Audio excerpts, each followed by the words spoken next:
I just want to say that I am very grateful to be here. I started this journey with you roughly 2 years ago when my business partner and I, Chris Barnings, I have 3 of my best friends here. And I was going to ask you before I came here, I was going to say, I really want to find out how I can get all the people that I love to be on this journey with me. And look, here they are. So I'm not going to ask that question. But I know there's always... Here's the deal. We're all on different journeys together. Not the same journey. It's the journey of self-discovery and self-satisfaction and self-appreciation. Yeah. So, can I give a little background? I don't want to waste any time, but I do want to express where I'm at. Okay, I'll be fast. So 2 years ago, my life was a completely different place. I wasn't aligning the way I wanted to align. I was asking big time, and I'd put a lot in my vortex that was calling me in a strong way. Yes, exactly. 10 years ago, I got introduced to the law of attraction, and I would get something and then get something and then get something. And I really had no direction, but it really was because I was pretty good at step 3, but I didn't move into step 4. Exactly. My step 4 was failing. So now that I've gained this clarity, I am just so thankful because... I now know what my emotions mean. Exactly. Yeah. And I've been able to, without any force, bring the people that I love into it as well. Yeah. Even if they're just barely at the door knocking. Yeah. And whether they come or not is not really any of my business. Yes. And I put them all in my vortex and I care about them.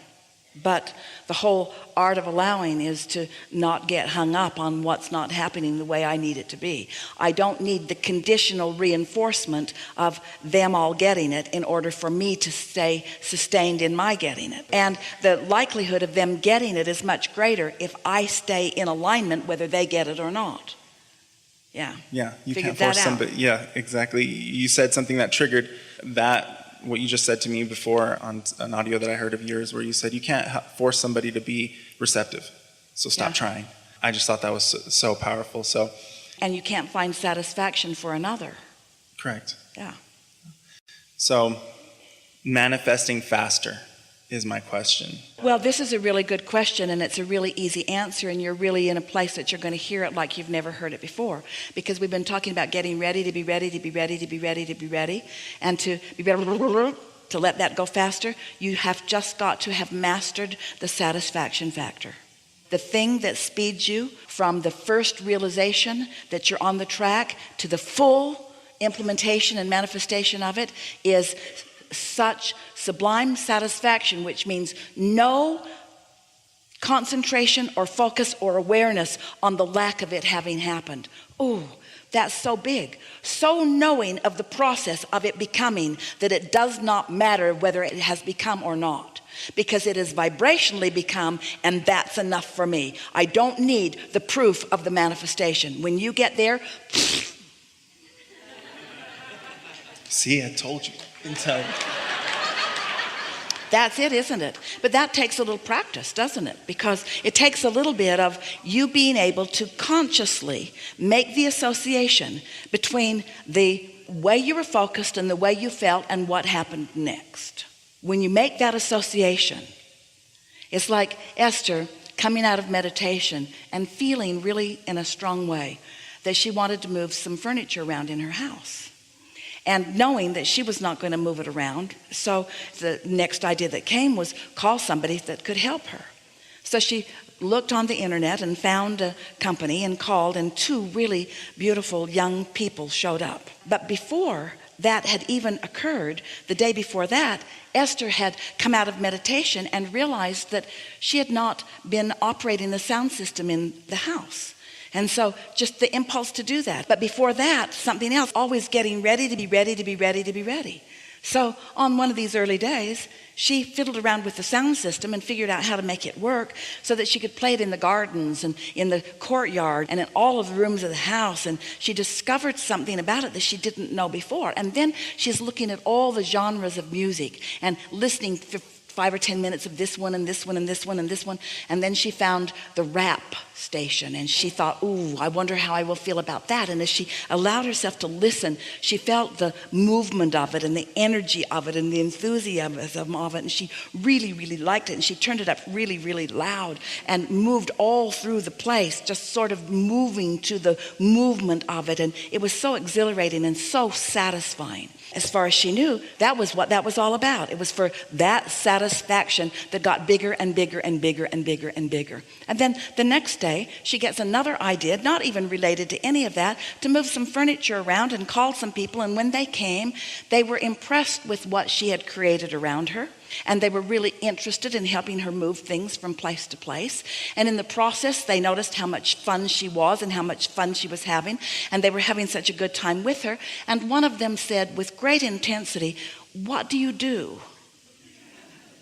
Well, the setup for that, before that came, in other words, the getting ready to be ready, to be ready, to be ready, to be ready, Esther had said, "It is the most beautiful day." And they said, "Yes, it is." And Esther said, "I love this weather." And they said, "We do too." And Esther said, "I am so happy that we all live here." And they said, "We do too." And one of them said, "I'm moving to Alabama." And Esther said, "Why?" And he said, "Because I am a rapper and I have some things going out there." And Esther said, "Hang on a minute." And she went in, pushed the button, and here comes rap. Loud, and all through the gardens and all through the courtyards and all through the house.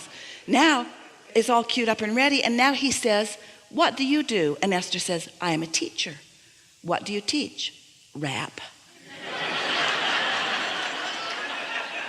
And then she laughed and said, "Not really. I'm just really enjoying it." And then she told him what she teaches. And then she got out some books, and he wants to know which ones should he read first.